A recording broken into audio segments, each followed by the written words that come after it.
Começa agora pela sua TV Novo Tempo mais um programa Evidências, na sempre busca de fatos que comprovem a veracidade histórica da Bíblia Sagrada. Hoje continuaremos nossa breve apresentação das religiões não cristãs e a sua relação com o cristianismo, especialmente quanto ao tema da salvação. Nos programas anteriores, você viu como funcionam as estruturas das principais religiões não cristãs do mundo e quais são as principais linhas de compreensão da divindade que encontramos por aí. Falamos de deísmo, politeísmo, monolatria e outros. Depois apresentamos um breve resumo sobre as crenças e comportamentos da religião hindu. Somente o hinduísmo já daria um programa inteiro, mas vamos tratar dele e de outros movimentos derivados de suas crenças, alguns deles bastante divulgados nos países ocidentais. E para começar, vamos conhecer um pouco do budismo. O budismo, que segundo uma estatística de 2015, possuía mais de 470 milhões de seguidores, perfazendo naquele ano 6,5% da população mundial, é uma das religiões mais famosas do Oriente. Como o hinduísmo, o budismo também é uma religião e, ao mesmo tempo, uma filosofia de vida que abarca conceitos complexos e, às vezes, até contraditórios entre si. O budismo de orientação Hinayana, por exemplo, é mais individualista. Acredita que o que interessa é a salvação pessoal, do eu. O ideal, portanto, é a vida monástica, livre do mundo. Já o budismo de orientação Mahayana é menos intelectualista, menos ascético e pessimista. Mesmo acreditando que a matéria é uma ilusão, eles lançam mão desta ilusão por amor de outras pessoas que, segundo eles, precisam ser doutrinadas. Um budismo de linha mais originalista, digamos assim, entende que Buda quis criar uma religião sem Deus. Não que eles neguem a existência de Deus, eles simplesmente dizem que não precisamos nos preocupar com isto. Agora, o curioso é que depois de sua morte, Buda morreu com uns 80 anos, ele mesmo foi venerado como Deus por muitos segmentos do budismo e até hoje os templos estão repletos de imagens dele, gordo, sentado, com orelhas compridas e cabeça raspada. E como começou tudo isto? Como começou a história do budismo? A história desta religião começou no Nepal, norte da Índia, no século VI a.C. Um rajá, isto é, um rei que não tinha filhos, foi presenteado aos 50 anos com o nascimento de um herdeiro. A esposa do rei acabou morrendo uma semana depois do nascimento da criança, mas uma profecia indicaria que aquele era um menino especial. A estranha profecia, feita por um sábio ali da corte, dizia que aquele menino nunca deveria sair do palácio, mas, caso saísse, se tornaria o salvador da humanidade. Bem, o menino recebeu o nome de Siddhartha Gautama. O nome Buda foi um apelido posterior que significa o iluminado. Voltando à história, Buda vive no palácio alienado do mundo exterior. Ele fora criado pela irmã e por sua mãe, que se tornou a segunda esposa do rei. Uma vez, numa brincadeira de arco e flecha, Siddhartha Gautama supostamente reanimou uma pomba que o seu primo havia alvejado. Ele então se casa e tem um filho, mas não se sente feliz. Aos 29 anos, Siddhartha sai do palácio e encontra-se com um ancião que lhe ensina sobre a vaidade de todas as coisas. Depois, ele encontra um doente, um cadáver e reflete sobre o que o velho lhe havia ensinado. Afinal, ele não conhecia dentro do palácio nenhum tipo de sofrimento humano. Na sua angústia, Buda procurou estudar o livro dos Vedas, o livro sagrado do Vedismo, que seria uma fase primitiva do hinduísmo. Mas ele, novamente, não encontra a paz naquele livro. Sabe então o que ele fez? Raspou os cabelos, deu suas roupas para um mendigo, renunciou à família e por 7 anos se submeteu a jejuns e penitências. Depois, sentou-se debaixo de uma figueira e ali ficou até receber a sabedoria. Então tornou-se, depois disto, Buda, o iluminado. Buda, como você viu, rompeu com muitos conceitos da religião que ele recebera. Conceitos do brahmanismo, que era a religião predominante na fé, e ele também negou que Brahma, aquele Deus impessoal, houvesse de fato criado o mundo. Para Buda, o mundo sempre existiu e sempre existirá, ninguém o criou. Ele disse ter descoberto 4 verdades e 8 caminhos para atingir a sabedoria. A primeira verdade que ele disse ter reconhecido é que a vida é cheia de dor. A segunda é que a dor vem do desejo de sentir coisas. A terceira seria que devemos apagar o desejo, suprimi-lo e assim vencer a dor. E, finalmente, a quarta verdade seria a apresentação daqueles 8 caminhos para vencer a dor, ou 8 regras para a vida. Quer saber quais são essas regras? Vamos lá. Primeiro, fé pura. Segundo, vontade pura. Terceiro, palavra pura. Quarto, ação pura. Quinto, meios de existência. Nunca escolha uma ocupação que seja má. Sexto, atenção pura. Procurar o bem e afastar-se do mal. Sétimo, memória pura. Esqueça o mal. E oitavo, meditação pura. Aqui atinge-se o nível da paz perfeita. Atinge-se o nirvana. Por isso, o budismo é, sobretudo, uma religião de monges e monjas, especialmente no Nepal e na Tailândia. Algumas vezes, eles deixam brevemente o isolamento para receber ofertas dos que contribuem. E aí, neste caso, aquele que contribui, ele é que deve agradecer ao monge por aceitar a sua oferta.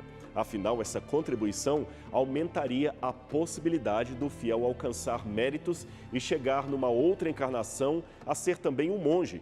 E este é o último estágio antes de atingir o nirvana. Existem radicais diferenças entre o hinduísmo e o cristianismo e é até difícil encontrar pontos em comum entre ambas as religiões. Em primeiro lugar, o budismo, assim como o hinduísmo, nega a existência de um Deus pessoal e também a ideia de pecado contra Deus. A Bíblia, por sua vez, declara que o pecado é, acima de tudo, uma ofensa ao Senhor. Veja o que está escrito aqui no Salmo 51, versos 1 a 4. Pequei contra ti somente tenho pecado e feito o que é mal à tua vista.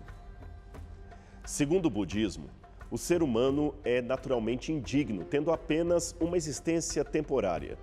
Já por cristianismo, o ser humano, embora também indigno por causa do pecado, tornou-se digno pela graça de Cristo e o seu corpo físico, desprezado pelo espiritualismo de Buda, foi originalmente criado à imagem e semelhança de Deus. Está aqui no Gênesis.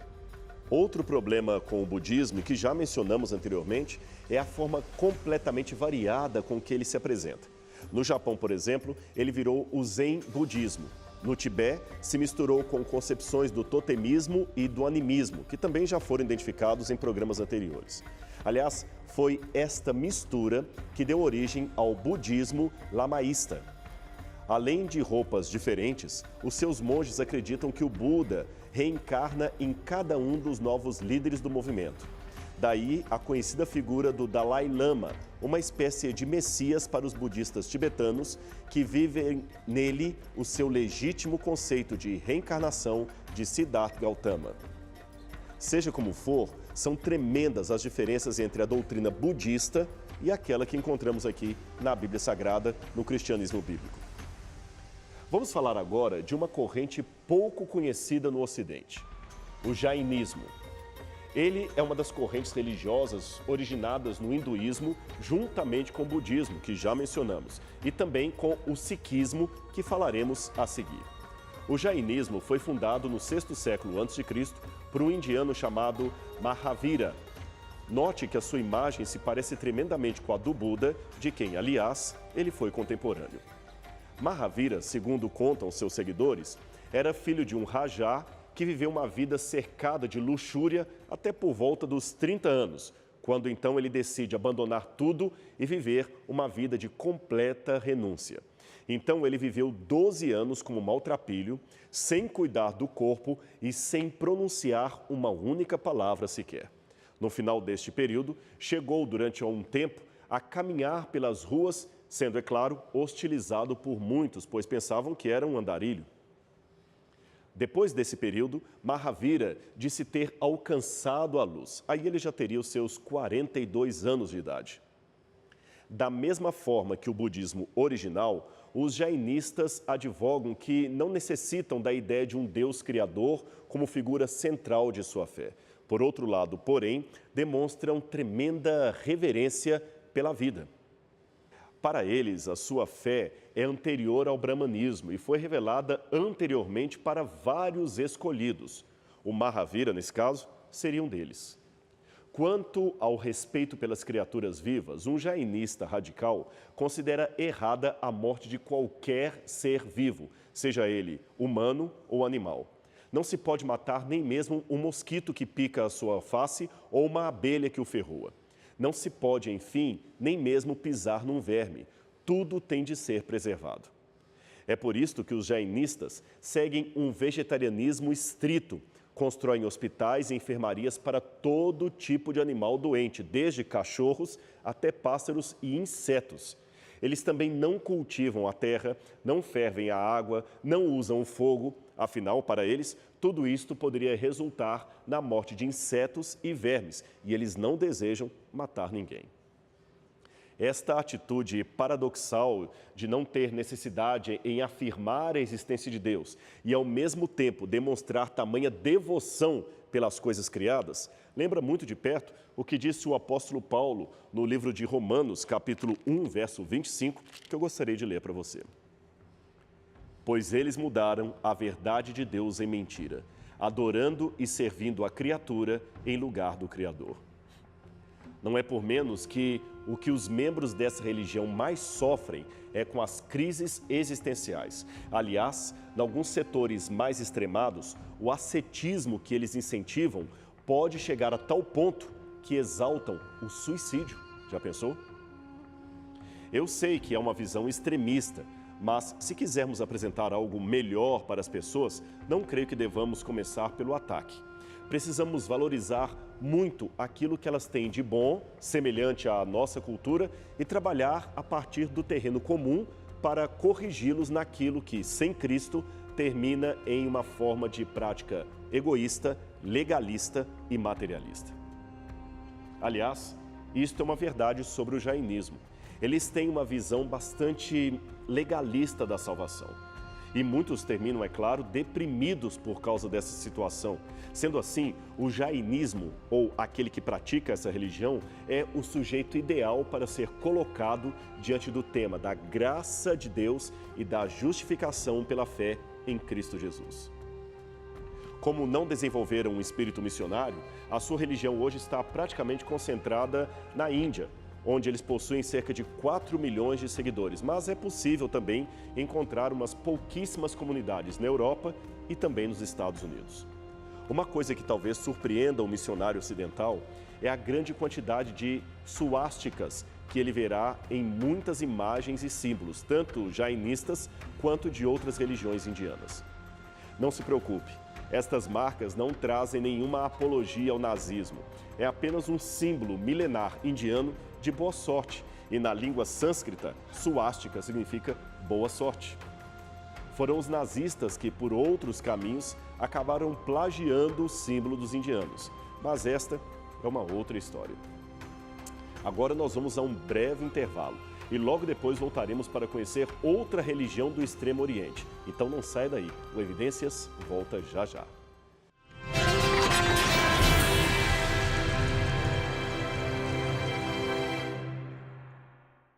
Estamos de volta com o programa Evidências e vamos agora conhecer outra religião bem mais recente.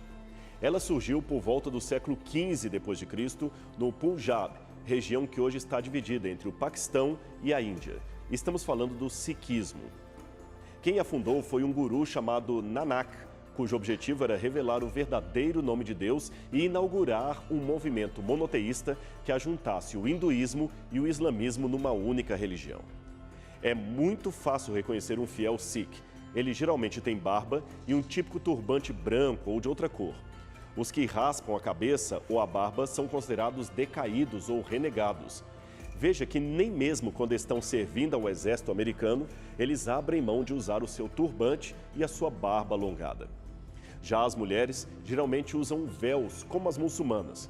Quanto ao número de seguidores, dizem que existem cerca de 23 milhões de Sikhs em todo o mundo, mas a maioria deles, cerca de 19 milhões, está na Índia, especificamente no estado de Punjab.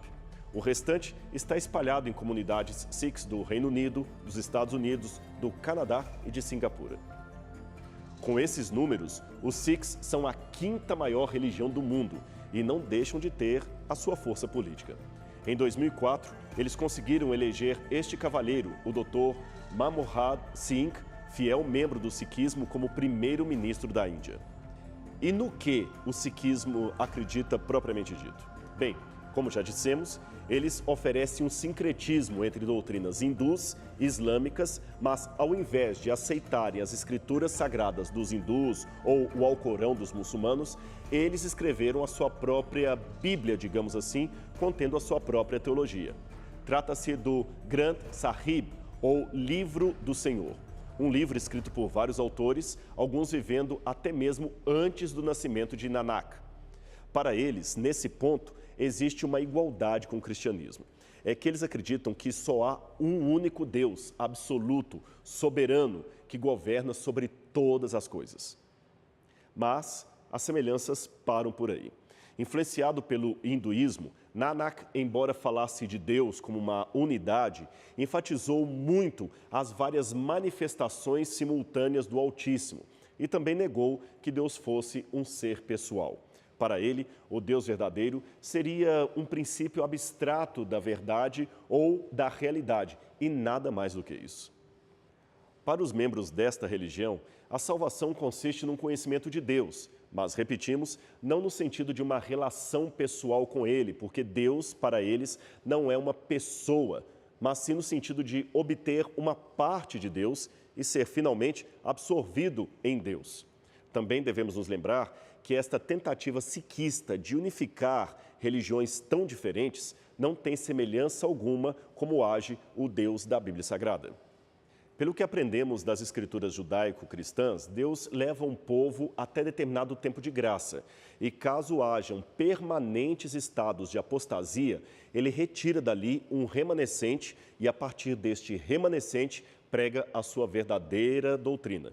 E foi assim que o remanescente Abraão se afastou, por exemplo, da religiosidade da Suméria. Depois, o cristianismo também afastou-se da religiosidade judaica e assim por diante. A tentativa do sikhismo de unir credos tão contraditórios como o hinduísmo e o islamismo é diametralmente oposta ao método cristão, que consiste em chamar um povo para fora do erro e não tentar uni-los numa única fé sincretista. Isto sem mencionar o fato já citado de que, para a Bíblia Sagrada, Deus não é uma realidade abstrata. Pelo contrário, Deus é um ser pessoal, que revela tanto a sua existência quanto verdades acerca de si mesmo. Este é um ponto inegociável para a doutrina cristã. E para fechar o nosso ciclo de religiões originadas na Índia, que tal falar um pouco de um grupo que não é difícil de ser encontrado em grandes cidades aqui do Ocidente, como São Paulo, Buenos Aires, Nova York ou Cidade do México. Estou falando dos Hare Krishna. Você certamente já os viu. Eles são aquele grupo de moças e rapazes vestidos com roupas indianas, geralmente em cor salmão ou alaranjado, e que ficam vendendo livros, incensos, cantando mantras nas ruas e em praças públicas. Para entender esse movimento, precisamos voltar até o século XV d.C., quando houve na Índia um movimento ascético chamado Caitanya ou Gaudiya. Este movimento sistematizou as doutrinas do krishnaísmo, não confunda com o cristianismo. Essas doutrinas eram derivadas do Vishnuísmo, que também é uma seita hindu. Pois bem, lembramos no programa sobre o hinduísmo que muitos hindus dizem acreditar basicamente num Deus supremo, impessoal, que abarca todas as coisas. Você se lembra disso? Essa é a noção de panteísmo. Tudo existe como parte do ser de Deus. Ok. Continuando, falamos também naquele programa que Brahma, Vishnu e Shiva são três nomes ou as três manifestações da divindade.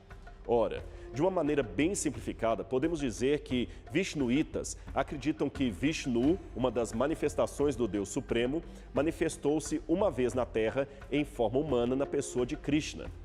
Então, alguns hinduístas propuseram o contrário, que Krishna seria o supremo Deus que se manifestou na forma de Vishnu. Um pouco confuso, não é mesmo? Mas não se preocupe, você entenderá. É que nesta nova forma de interpretação, Krishna começou a ser adorado pelos seus seguidores como se fosse Deus.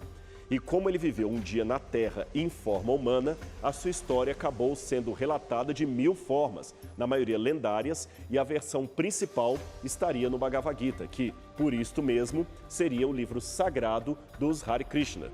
Mas vamos devagar com os fatos para você entender melhor esta religião.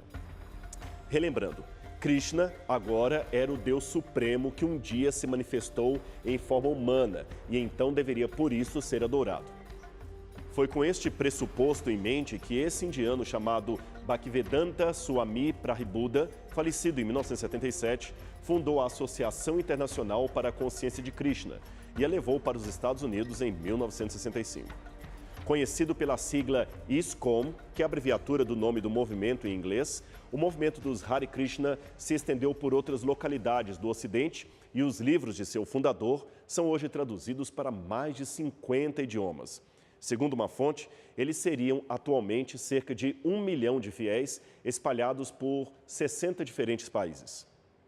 Em 1978 e 1985, mais ou menos, os Hare Krishna foram acusados de fazer lavagem cerebral em seus membros e este realmente é um dos assuntos mais polêmicos envolvendo o grupo e que ainda não foi totalmente esclarecido.